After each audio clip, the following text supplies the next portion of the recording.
Hi friends, welcome to మన Bommarillu. Upcoming రివ్యూలోకి వెళ్ళిపోదాం.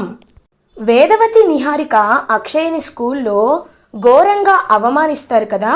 అవనిని తిడుతూ అక్షయని చిన్న చూపు చూస్తూ అనరాని మాటలు అనేసరికి అక్షయ చాలా అంటే చాలా బాధపడుతుంది. అవనితో కలిసి అక్షయ స్కూల్ నుండి ఇంటికి రీచ్ అవుతుంది. అక్షయ డల్గా ఉండడం చూసి, ఏంటమ్మా అక్షయ, వచ్చినప్పటి నుండి చూస్తున్నాను, చాలా డల్గా ఉన్నావు, ఏమైంది అని అడుగుతారు అవని. అబ్బే ఏం లేదమ్మా అని అంటుంది. పాపం అక్షయ, సరే వెళ్ళి ఫ్రెష్ అయ్యరా, నీకు స్నాక్స్ చేస్తాను అని చెప్పి అవని లోపలికి వెళ్తుంది. అప్పుడే ఇంక సుజాత అక్షయ ఫేస్లో ఉన్న పాపం చాలా బాధని చూసి అక్షయని పక్కకు తీసుకువెళ్తుంది. అక్షయ, నువ్వు మీ అమ్మకి చెప్పుకోలేని బాధ దాచిపెట్టుకుంటున్నావు, కానీ అమ్మ తర్వాత ఈ పెద్దమ్మ నీకుంది. ఈ పెద్దమ్మకి నీ మనసులో బాధ చెప్పుకోమ్మా అని అంటారు సుజాత. పాపం అక్షయ సుజాతని హక్ చేసుకొని, పెద్దమ్మ, నాన్నమ్మ అన్న మాటలు నా గుండెల్లో గుచ్చుకున్నాయి. నాన్నమ్మ నిజంగా నన్ను ఇంకెప్పటికీ దగ్గరికి తీసుకోదా? నాన్నమ్మకి మేము ఎప్పటికీ తప్పు చేసిన వాళ్ళగానే మిగిలిపోతామా అని అడుగుతుంది అక్షయ. ఏం జరిగిందమ్మా, ఏం జరిగిందో తెలిస్తేనే కదా నేను నీకు సలహా ఇచ్చేది అని అంటారు సుజాత. ఇంక పాపం జరిగిందంతా చెప్తుంది. నీకు మీ అమ్మకి బుద్ధి లేదు, మీ అమ్మ తప్పు చేసి కవర్ చేసుకుంది అని చెప్పి నీచమైన మాటలన్నీ పాపం అక్షయ తన పెద్దమ్మకి చెప్తుంది. సుజాతకి ఒక్కసారిగా అసహ్యం వేస్తుంది. ఛ, పెద్దవాళ్ళనేమీ చేయలేక, అవని అడిగిన ప్రశ్నలకి తల దించుకోలేక నీపై ప్రతాపం చూపించిందా? వేదవతి, చూడమ్మా, నాన్నమ్మ మాటలు పట్టించుకోవద్దు. ఆవిడ ఏదో తల పొగరుతోనో కోపంతోనో మాట్లాడారు. ఒక్కసారి ఆవిడ పశ్చాత్తాపపడి నిజం తెలుసుకుందనుకో, ఆవిడే వచ్చి నిన్ను నెత్తిన పెట్టుకొని ఊరేగిస్తూ పల్లకిలో ఇంటికి తీసుకువెళ్తారు. సరేనా? ఇంక బాధపడకూడదు, నవ్వాలి. ఏది నా బుజ్జి తల్లి, నవ్వమ్మా అని చెప్పి పాపం సుజాత ఓదారుస్తూ ఉంటుంది అక్షయని. ఇదంతా దూరం నుండి చూసేస్తుంది అవని.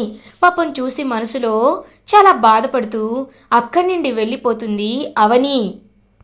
ఇది ఇలా ఉండగా నైట్ అవుతుంది. వేదవతి, ప్రసాదరావు ఇద్దరూ హాల్లో ఆలోచిస్తూ ఉంటారు. అప్పుడే కృష్ణబాబు నిహారిక, అమ్మా, రేపెలాగో నా కూతురు శౌర్యకి ముక్కు పుడకని ప్రదానం చేస్తున్నావు కదా, అదే చేత్తో రేపు ఆస్తి పంపకాలు కూడా జరిపేశావనుకో, ఎవరి దారి వారిది. అప్పుడు అందరూ ప్రశాంతంగా ఉండొచ్చు కదా. లావణ్య, రాధాకృష్ణ కూడా రేపు వచ్చేస్తారంట అని అంటాడు కృష్ణబాబు. ఇంకా వేదవతి ఆలోచనలో పడుతుంది. ప్రసాదరావు, ఎందుకంత తొందరపడుతున్నారు అని అడుగుతారు. ఏవండి, వాళ్ళు అడిగిన దాంట్లో తప్పేముంది? ఎవరి దారి వాళ్ళు చూసుకోవాలనుకుంటున్నారు.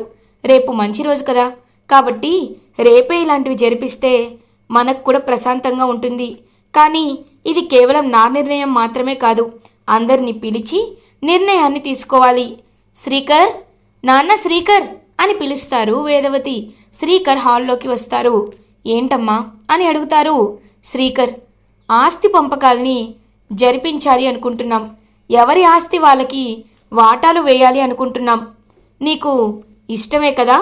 నీ ఆస్తి నీ పేరుపై రేపు రాసేస్తాను అని అంటారు వేదవతి. ఇంకా శ్రీకర్ ఒక్కసారిగా స్టన్ అయిపోతాడు. అమ్మా, మీరు ఒకవేళ నాకు ఆస్తిలో వాటా ఇవ్వాలి అనుకుంటే సరే ఇవ్వండి, కానీ నా పేరుపై కాదు, అవని పేరుపై నాకున్న ఆస్తిని రాసేయండి అని అంటారు శ్రీకర్. ఒక్కసారిగా వేదవతి, ప్రసాదరావు షాక్ అయిపోతారు. శ్రీకర్, ఏం మాట్లాడుతున్నావు నాన్న అని అంటారు. అవునమ్మా, నీకు చెప్పాను కదా, అవని అపార్థం చేసుకున్నానే కానీ తను ఎలాంటి తప్పు చేయలేదని నా మనసు నమ్ముతుంది.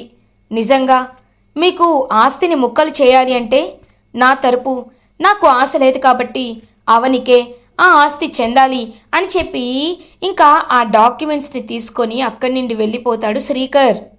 శ్రీకర్ చూసారా శ్రీకర్, అర్హత లేని వాళ్ళని హందనం ఎక్కిస్తున్నాడు, వీళ్ళని ఎలా మార్చాలి అని అంటారు వేదవతి. చూడు వేద, వాడి మనసుకి నచ్చింది వాడు చేస్తున్నాడు.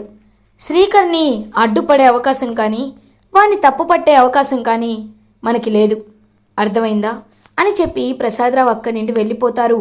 ఇంక నిహారిక కృష్ణబాబు అమ్మయ్యా ఆస్తి రేపటితో మన చేతికి వచ్చేస్తుంది, అది మాత్రమే కాదు రేపు ముక్కు పుడక కూడా మన చేతికి వచ్చేస్తుంది, ఎన్నో లక్షల కోట్లు విలువైన ఆ ముక్కు పుడకని ఖచ్చితంగా అమెరికా వెళ్ళి అట్నిన్నట్టు అమ్మేసి ఇంకా జీవితాంతం హ్యాపీగా ఎంజాయ్ చేసుకోవచ్చు అని చెప్పి ఎగురుతూ ఉంటారు, మరి డ్యాన్స్ వేస్తూ ఉంటారు నిహారిక కృష్ణబాబు అండ్ శౌర్య.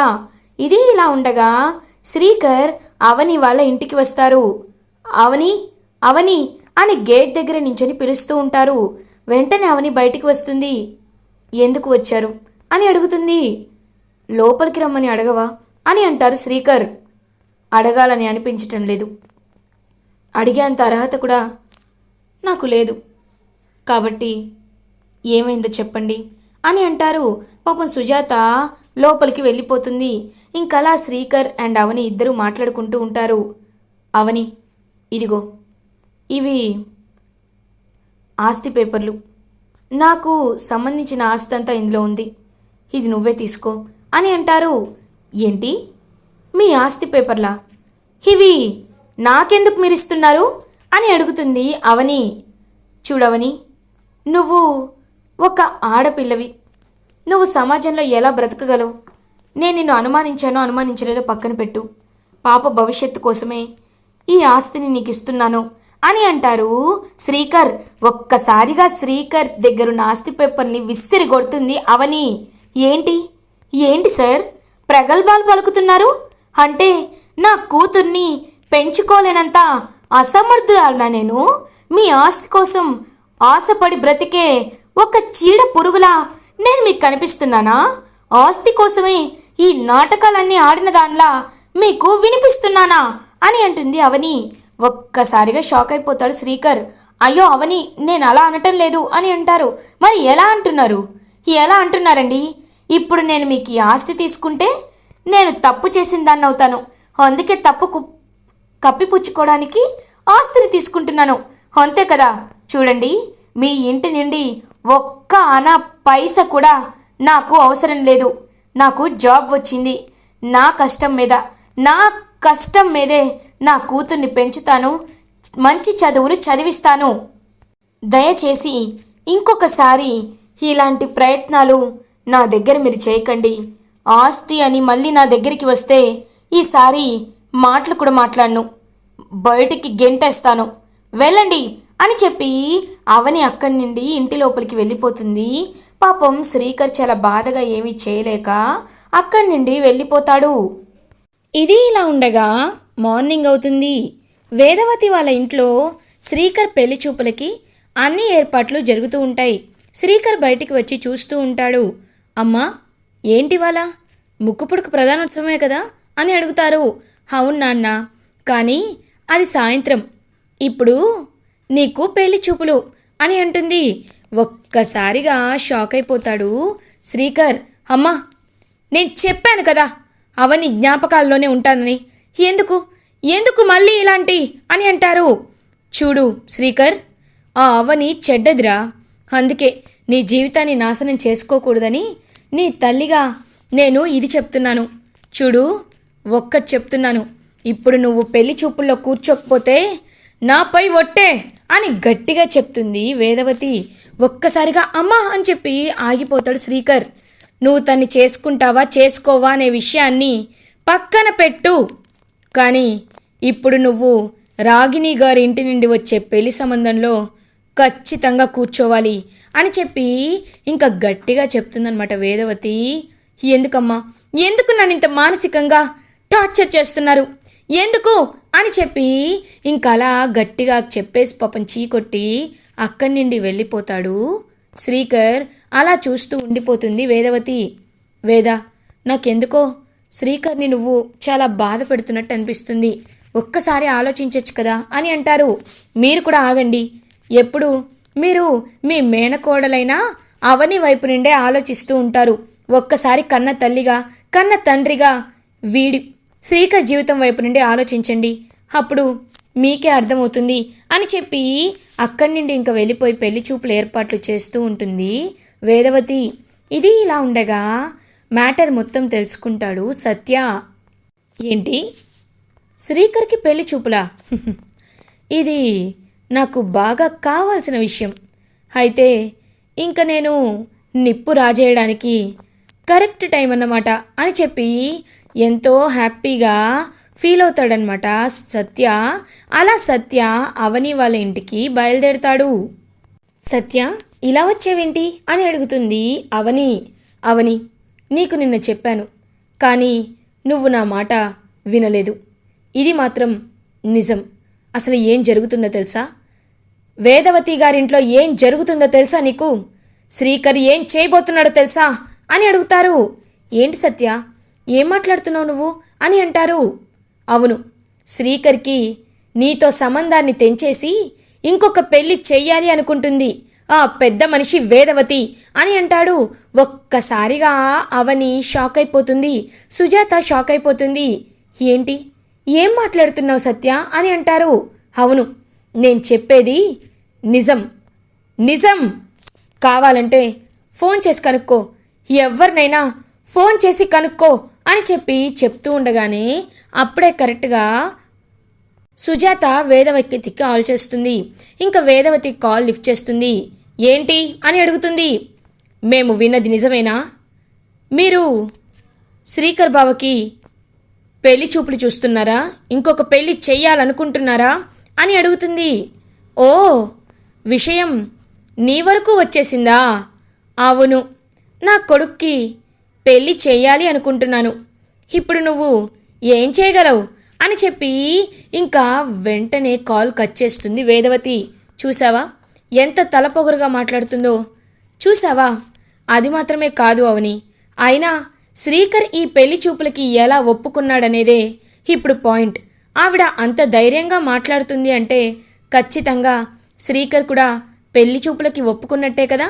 అంటే నీపై ప్రేమ ఉంటే శ్రీకర్ ఎందుకు ఒప్పుకుంటాడు? ఒప్పుకున్నాడు అంటే నీపై ప్రేమ లేనట్టే కదా అని చెప్పి ఇంకా ఒక లా పాయింట్ తీస్తాడనమాట సత్య. ఒక్కసారిగా అవనికి చాలా కోపం వస్తుంది. నేను నిన్న విడాకుల గురించి చెప్తే నువ్వు వద్దు అన్నావు, కానీ ఇప్పటికీ మించిపోయింది ఏమీ లేదు. ఒకసారి నేను చెప్పిన దాని గురించి ఆలోచించు అవని అని అంటారు. వెంటనే అవని చాలా కోపంగా బయలుదేరుతుందనమాట. అలా ఇంకా శ్రీకర్ వాళ్ళ ఇంటికి. అప్పుడే కరెక్ట్గా ఇటువైపు శ్రీకర్కి పెళ్లి చూపులు జరుగుతూ ఉంటాయి. ఇంకా శ్రీకర్కి పెళ్లి చూపులు జరుగుతూ ఉంటే, ఆపండి, కనీసం భార్యకి విడాకులు ఇవ్వకుండా ఫస్ట్ పెళ్లి చేసుకున్నావు కదా, పెళ్లి చేసుకుని కనీసం భార్యని అనుమానించి భార్య నిజాయితీని నమ్మకుండా ఇప్పుడు ఇంకొకరి మెల్లో తాళి కట్టడానికి సిద్ధమైపోయారా శ్రీకర్ గారు అని గట్టిగా అడుగుతుంది అవని. ఒక్కసారిగా అందరూ షాక్ అయిపోతారు. ఏ అవని అని అంటుంది వేదవతి. నువ్వు ఆపు, నీకు మాట్లాడే అర్హత లేనే లేదు. చూడు బావా, ఇన్ని రోజులు కేవలం కాగితాలు మాత్రమే నా క్యారెక్టర్ని డిసైడ్ చేసి నమ్మే ఇదిగో ఈ గొర్రెల మధ్యలో నువ్వొక మనిషిగా ఉండేవాడివేమో అనుకున్నాను. కానీ నువ్వు కూడా ఆ డిఎన్ఏ రిపోర్ట్స్ని చూసి నా క్యారెక్టర్ని తప్పుపట్టి ఇప్పుడు ఇంకో పెళ్లి చేసుకుంటున్నావు కదా. సరే బావా, చేసుకో. కానీ ఒకటి మాత్రం నిజం, ఇకపై నీకు నాకు ఎలాంటి బంధం లేదు. సత్య, డివోర్స్కి అప్లై చేస్తానన్నావు కదా, నోటీస్ని రెడీ చెయ్యి అని చెప్పేసి అక్కడి నుండి పాపం కన్నీళ్లతో వెళ్ళిపోతుందావని. ఒక్కసారిగా కుప్పకూలిపోతాడు శ్రీకర్. సత్య చాలా హ్యాపీగా ఫీల్ అవుతాడు. ఇలా ఎపిసోడ్ ఎండ్ అవుతుంది.